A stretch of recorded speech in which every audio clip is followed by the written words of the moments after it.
Number 8.3 question number 3 में उसने add करने के लिए कहा है टर्म्स को। हमने पहले भी टर्म्स को ऐड किया था। पहले हमने सिर्फ कॉमा हटाया प्लस लगा दिया, कॉमा हटाया प्लस लगा दिया, इस तरह से क्वेश्चंस किए थे। पहला स्टेप वही रहेगा क्योंकि हम पहले सीख कर आ चुके हैं। पहले स्टेप में आपको नजर आ रहा है टर्म्स दी हुई है, टर्म्स यानी एक एक टर्म दी हुई है, एक्सप्रेशन नहीं है, टर्म है। पहले इसको कन्वर्ट करेंगे एक्सप्रेशन में।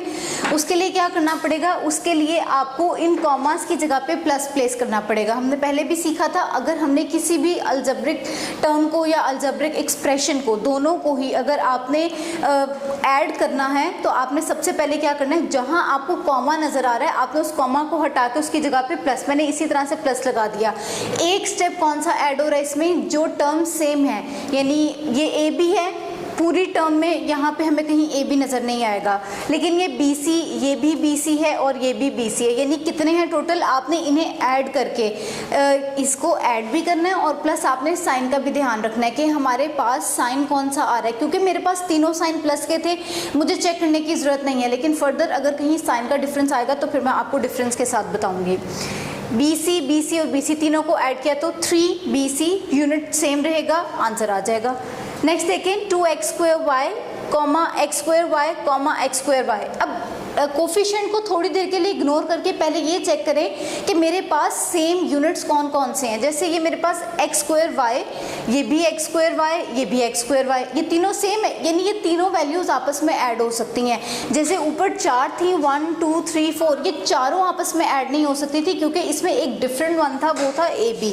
यहाँ पे ये तीनों सेम है, ठीक है। अब हम इन तीनों को ऐड करेंगे। तीनों को ऐड करने का मतलब क्या, तीनों के कोफिशिएंट्स प्लस करके हमने यूनिट वही लिख देना जो हमारे पास मौजूद है, यानी 2 और ये 1 है, ये भी 1 है, 2 और 1 3, 1 और 1 4, 3 और 1 4, 4x²y जो हमारा यूनिट था वो एज इट इज साथ आ जाएगा, उसको आपने चेंज नहीं करना। और अगर वो सवाल में ही डिफरेंट हो तो वो कभी भी बाकी टर्म्स के साथ ऐड नहीं होगा, ठीक है।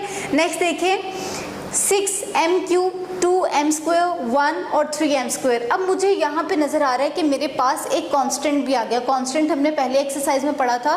कांस्टेंट क्या होता है, ये जो 1 2 3 4 यानी जो चेंज नहीं हो सकते, जो बिल्कुल स्टिल रहते हैं। अब हमने देखा ये m है, ये भी m है, ये भी m है, लेकिन यहाँ m की पावर 3 है, यहाँ m की पावर 2 है और यहाँ पे m की पावर 2 है।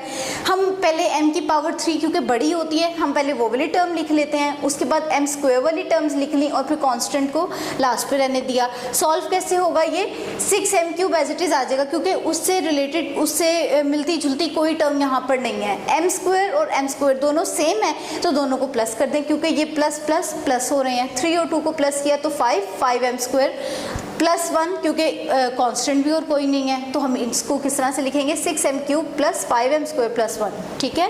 नेक्स्ट देखें, अब मेरे पास माइनस में आ गई टर्म्स। अब जब माइनस में टर्म्स आ जाएंगी तो हमने क्या करना है, हमने देखना है कि आया हमारे पास जो टर्म सॉल्व हो रही है वो प्लस होती है या माइनस होती है, बड़ी वैल्यू के साथ कौन सा साइन है, क्योंकि माइनस इसी जो है वो उसमें अक्सर हमारे सवाल गलत हो जाते हैं जब हम माइनस को इग्नोर कर देते हैं।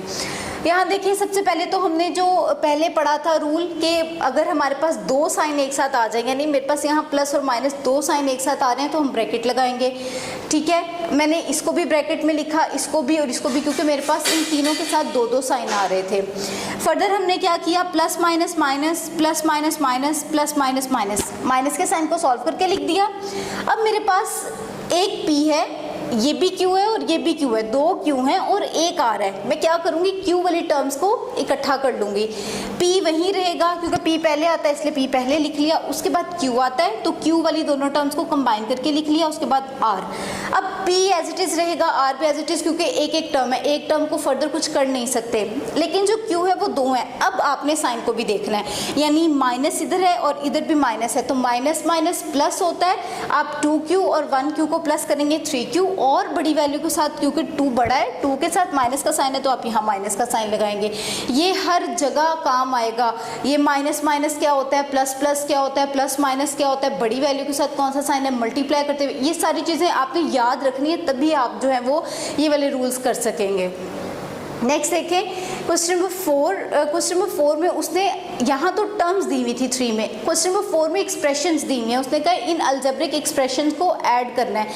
अल्जेब्रिक एक्सप्रेशन से क्या मुराद है, यानी एक साथ 3 टर्म्स हैं, उसके बाद कॉमा लगा के दूसरी एक्सप्रेशन है उसमें भी 3 टर्म्स हैं। जब हमने एक्सप्रेशंस को ऐड करना होता है तो किस चीज़ का ध्यान रखना होता है, हमने इस चीज़ का ध्यान रखना होता है कि हमारे पास जो यूनिट है ना वो सेम होना चाहिए। यानी अगर मैं सपोज ऊपर ए लिख रही हूँ तो अगली जो एक्सप्रेशन होगी उसमें से ए वाली वैल्यू निकाल के ए के नीचे लिखनी है, बी वाली बी के नीचे, सी वाली सी के नीचे। ठीक है, आपने माइनस करते हुए प्लस करते हुए अलजेब्रिक एक्सप्रेशंस को इस चीज़ का खास ख्याल रखना है। जैसे मेरे पास पहला था एक्स क्यूब वाई, तो मैं नीचे एक्स क्यूब वाई से रिलेटेड कोफिशिएंट कोई भी हो, कोई फ़र्क नहीं पड़ता, यहाँ 4 हो यहाँ 3 हो, कोफिशिएंट से फ़र्क नहीं पड़ता, कोफिशिएंट कोई भी हो, लेकिन जो आपके पास ये वेरिएबल है एक्स क्यूब वाई ये सेम होने चाहिए।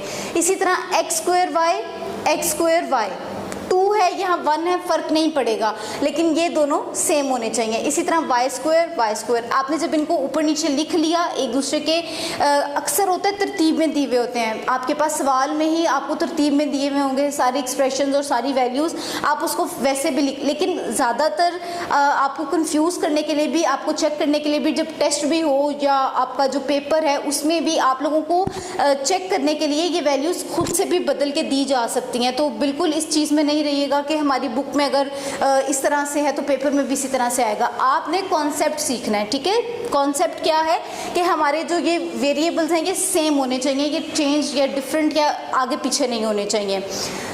3 एक्सप्रेशंस को एक साथ ऐड करने के लिए कहा जा रहा है, लेकिन हम 3 को एक साथ ऐड नहीं कर सकते, मुश्किल होती, कर सकते हैं लेकिन मुश्किल होती है, हमें उसमें गलती के चांसेस ज़्यादा होते हैं। तो हम क्या करेंगे, पहले 2 टर्म्स को ऐड कर लेंगे, 2 एक्सप्रेशंस जो उसने दी हैं, पहली 2 मैंने वो लिखी, उन्हें ऐड करेंगे। 1 और 1 2 एक्स क्यूब वाई, सेकेंड है 2 और 1 3 एक्स स्क्वायर वाई, ये सेम रहेगा, चेंज नहीं होगा, प्लस 2 और 1 3 वाई स्क्वायर।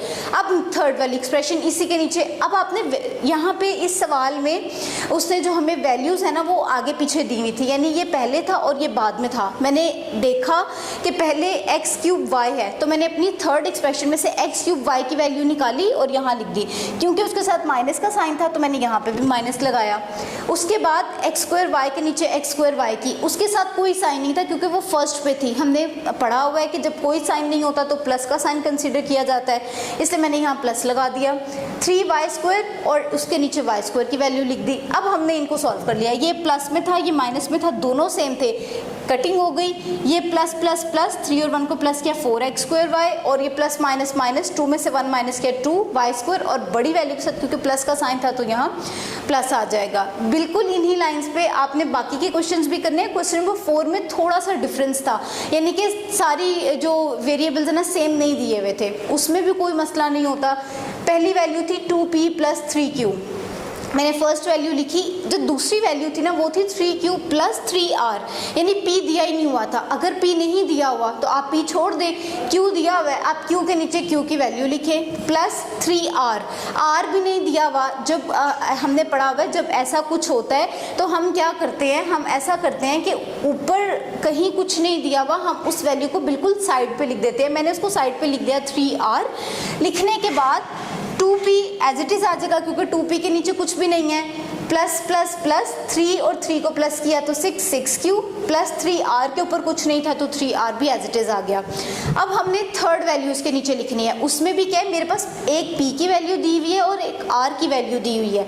तो हम क्या करेंगे, p के नीचे p की वैल्यू लिख देंगे, r के नीचे r की, q की क्योंकि कोई वैल्यू नहीं है तो q को खाली छोड़ दें।